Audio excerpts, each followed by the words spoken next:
I've been playing games for the majority of my life. While I plan on making a video covering that journey, I wanted to focus on a particular game and moment first. Kingdom Hearts 2 was a game that I latched onto relatively quickly, and it still hasn't let go of me. It's become one of my favorite franchises of all time. I've played every game in the series, most of them multiple times through. However, Kingdom Hearts 2 has always been my favorite and the most important to me. It's a game that ended up defining me as a gamer and, to an extent, a person. I was in middle school when I saw the first commercial for Kingdom Hearts 2 on TV. Up until that point, the only interaction I had with the franchise was seeing a cardboard advertisement in a Toys R Us for the previous installment, Chain of Memories. Otherwise, I had no knowledge of the game. I saw Disney characters and some cool spiky haired kid with a giant key. So I got the game, thanks to my mom. And that was that. I took my time and tried to follow along with the story as best I could, but as everyone knows, it's not that easy to follow along with a Kingdom Hearts story. I was captivated and I couldn't wait to play more. Now, I don't know if it was Disney magic or what, but I could not get enough. I even bought the official strategy guide. Now, I ended up buying a lot of strategy guides as a kid, just because I liked looking at all the pictures and stuff. Actually, I don't think I ever really used them all too much, but the Kingdom Hearts one, I read almost every day. And I read it to the point that the binding tore away from the pages. My mom had to tape it together. Like, I would even take it to school, and the tape would just be falling off. Up until that point, my gaming experiences were semi-limited. I mainly played games on my Game Boy, starting off on my Game Boy Color with Pokemon Red and Pokemon Crystal, going into my Game Boy Advance, and then at the time of Kingdom Hearts 2's release, I had my Game Boy Advance SP, and I was mainly playing Dragon Ball Z Boost Fury and Pokemon Sapphire. Before that, I was playing Mario Kart or Mario Party 2 on my N64, or I attempted to play Sonic on my Genesis. That was, though, when my mom decided to hook them up to the TV because we didn't keep our consoles hooked up to the TV 24/7. I had a GameCube on top of that, but the problem was I was bad at games as a kid. One of the first games I remember beating was Pokemon Crystal. And then after that was Dragon Ball Z Boost Fury, and then Dragon Ball Z Budokai for the GameCube. Other than that, I was not very good at games.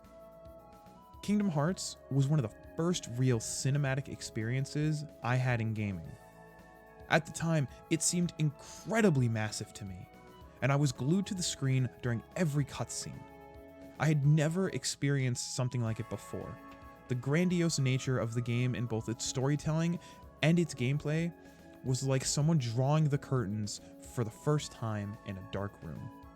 The other reason as to why it's so important to me is the comfort it brought me as a kid. At the time, I was a lonely kid.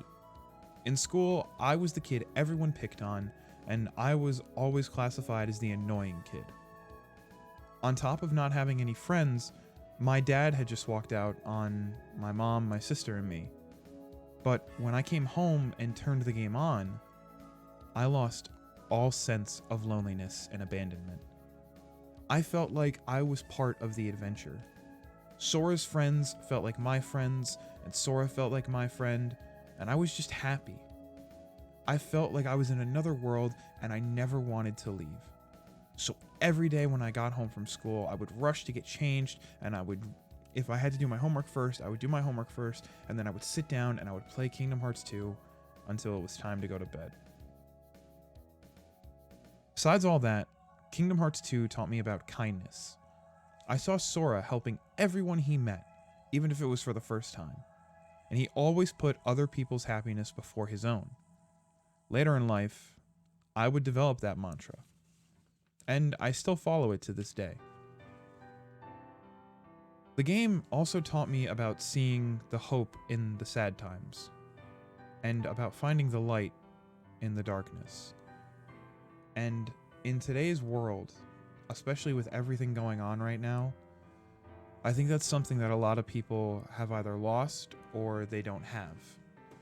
And I think it's something everyone needs to remember. Kingdom Hearts 2 was one of those games that came into my life when I needed it most. It opened my eyes to how grand and in-depth video games can be. It shaped my taste in games and began the chain reaction that would lead me to not only playing dozens of more games, but it led me to making videos as well. One of the first Let's Plays I ever watched was Hellfire Combs' Kingdom Hearts 2 playthrough. And that was the moment I decided that at some point in my life, I wanted to make YouTube videos. But most importantly, it gave me a friend and a place to run away to when I needed it the most. I just want to take this moment to say thank you for making it to the end of this video. If you have a game that changed your perspective in any way at all, feel free to tell me in the comments. Otherwise, if you'd like to see more videos like this, then be sure to click the like button and the subscribe button. Until next time, don't forget that being average doesn't mean you can't be extraordinary. Take care.